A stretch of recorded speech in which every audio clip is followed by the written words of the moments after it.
Mas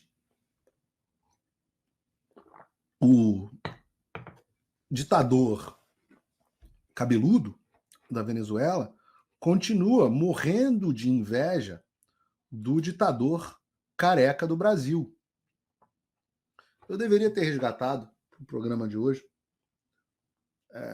o vídeo onde o Alexandre de Moraes, antes das eleições, antes do 8 de janeiro, falava assim, ria, brincava e falava assim: nos Estados Unidos eles prenderam mais de 1.000 pessoas.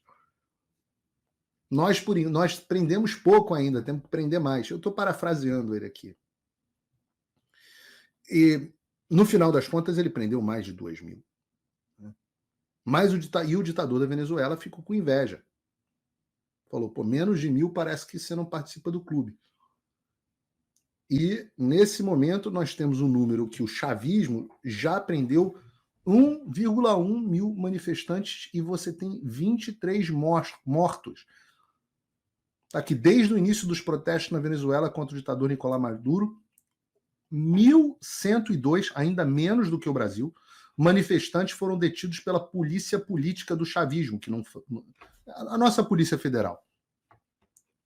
Além disso, 23 pessoas morreram em virtude dos atos. Aqui no Brasil, não chegamos a esse nível. Tivemos o Clesão e tal, mas tivemos bem mais do que 23 vidas arruinadas. Os dados são do Foro Penal, uma ONG defensora dos direitos humanos, que no Brasil nunca vi falar nada a respeito. Várias entidades do terceiro setor acompanham a onda de repressão na Venezuela. No Brasil, ninguém acompanha. 1.100 mortos é menos do que a gente tem no Brasil. E agora, o receituário nazi-comunista. Maduro quer criar campos de concentração para opositores.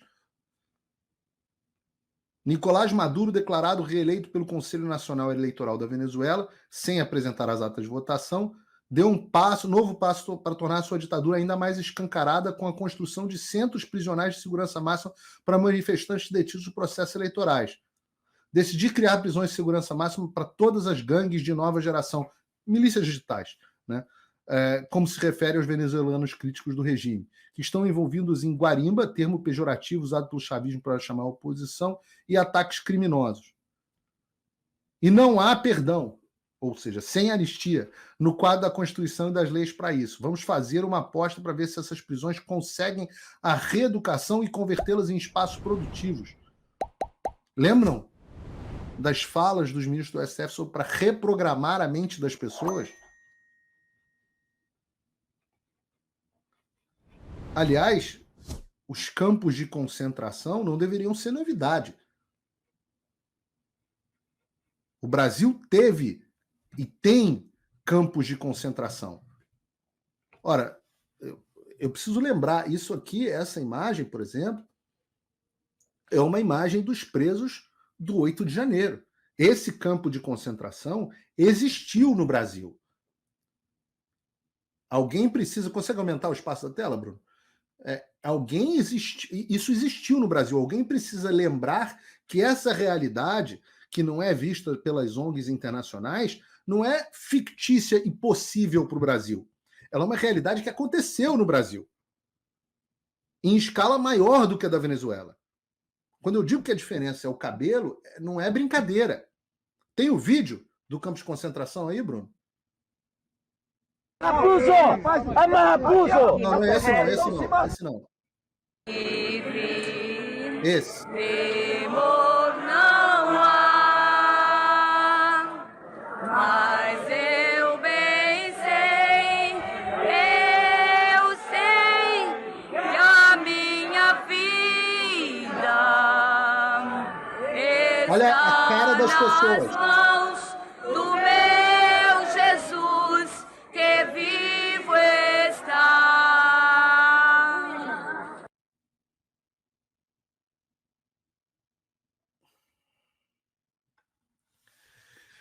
Isso tudo não é na Venezuela. Isso tudo é no Brasil. Eu preciso lembrar isso a vocês. Enquanto o Reinaldo Azevedo diz que o Maduro é bolsonarista, E eu expliquei no programa anterior o que é gaslighting, o que é enlouquecimento. Eu preciso lembrar você que você que está me assistindo, parte dessas 13 mil pessoas que estão nos assistindo, você não é maluco. Você não enlouqueceu. Maduro não é bolsonarista. Maduro é o Alexandre de Moraes de peruca. Ou com implante. Ou o Lula. A esquerda é isso. Você não vê nenhum candidato de direita no mundo dizendo que precisa regular o discurso da esquerda. Nenhum. Você nunca viu o Trump dizendo isso. Você não vai ver a Le Pen. Você não vai ver os conservadores no Reino Unido. Você não vai ver Bolsonaro. Você certamente não vai ver o Milei. Isso não é coisa de bolsonarismo, Globo News. Isso é o que vocês defendem.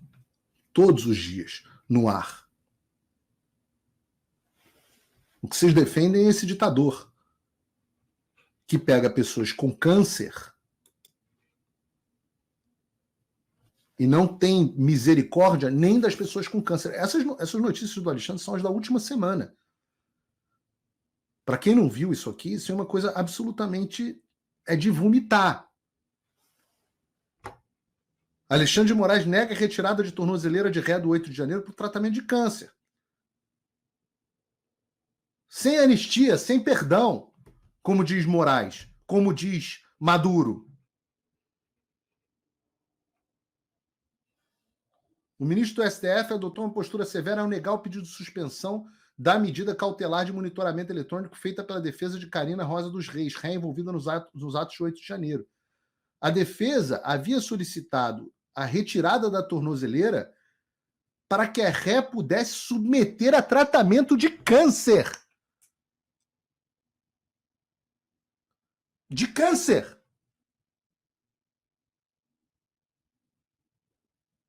E dizem que em estado preocupante. Mesmo com a delicada condição de saúde de Karina, Moraes decidiu, com base na documentação apresentada, que foi considerada insuficiente simplesmente por não especificar a data dos exames ou do início do tratamento. Como se fosse fácil você descobrir a data dos seus atendimentos no Brasil, no SUS. Viva o SUS. O ministro decidiu que o pedido não demonstrava necessidade. Não há motivos para o atendimento do pleito de suspensão da monitoração eletrônica. Um câncerzinho é motivo. Ele ressaltou que cabe a requerente de posse da data do exame, da cirurgia e internação do relatório médico dirigir-se ao STF pleiteando a flexibilização. Essa é só essa semana. Alguma ONG internacional, fez algum comentário?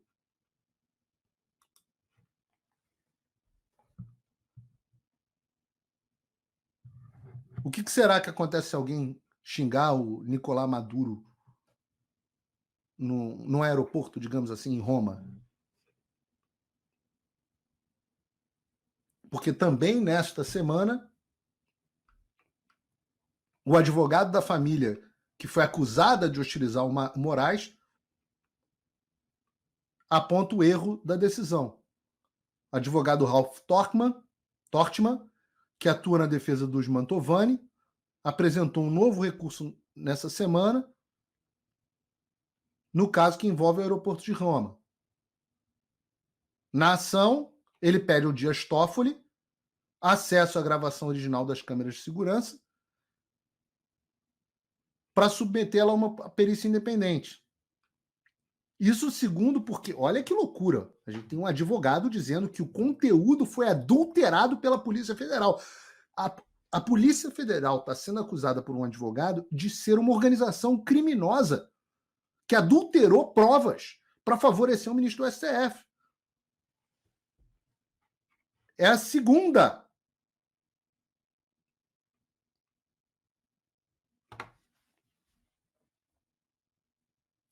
Atualmente, o material pode ser apenas consultado no STF pela defesa com horário marcado e não pode deixar a sede do tribunal. Por quê?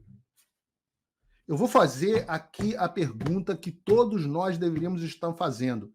E eu falei na época que aconteceu, eu falei assim, olha, se essa história for verdade, vocês devem lembrar, eu acho que não sei se eu estava na Jovem Pan ainda, não sei aonde eu estava, mas eu falei assim, olha, se for verdade o que o Alexandre de Moraes está dizendo, nós vamos enxergar neste domingo, o STF vai ter vazado esse vídeo para o Fantástico.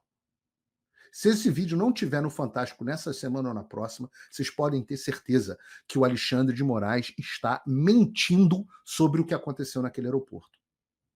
E mais de ano se passou e até agora nós não sabemos o que aconteceu no aeroporto de Roma.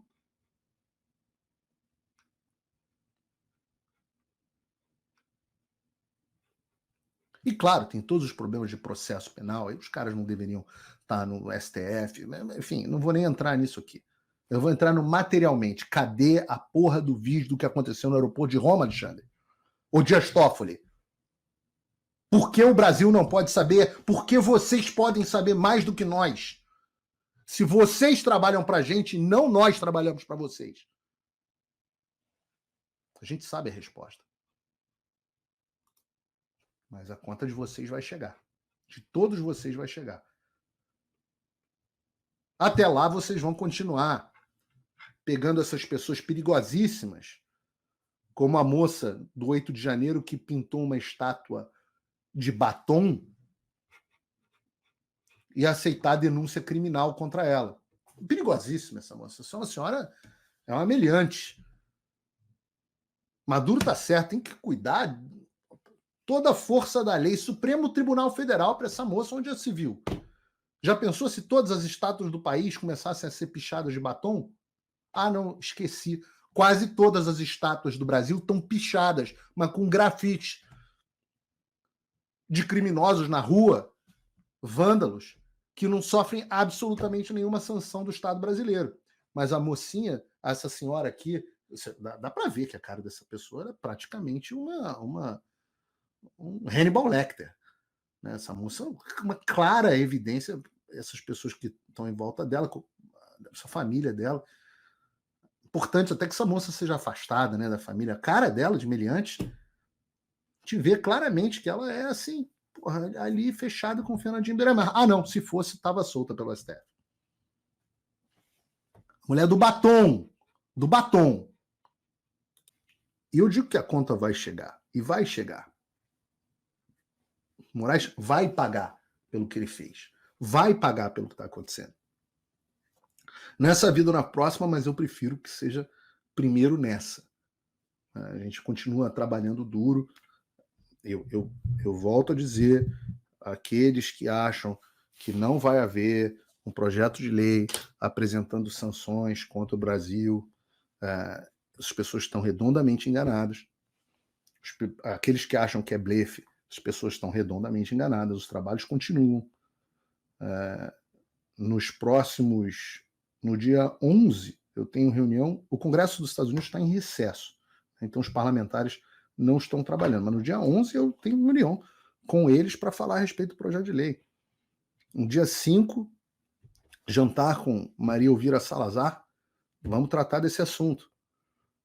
Assim, vai acontecer. É uma questão de tempo. Quer dizer, eu não controlo todos os elementos, né? Eu não sou congressista aqui para apresentar projeto de lei. Mas que vai acontecer, vai acontecer. Eu acho, a minha aposta é que vai acontecer. As conversas estão muito avançadas, já tem rascunhos, já vi 4 ou 5 rascunhos do projeto.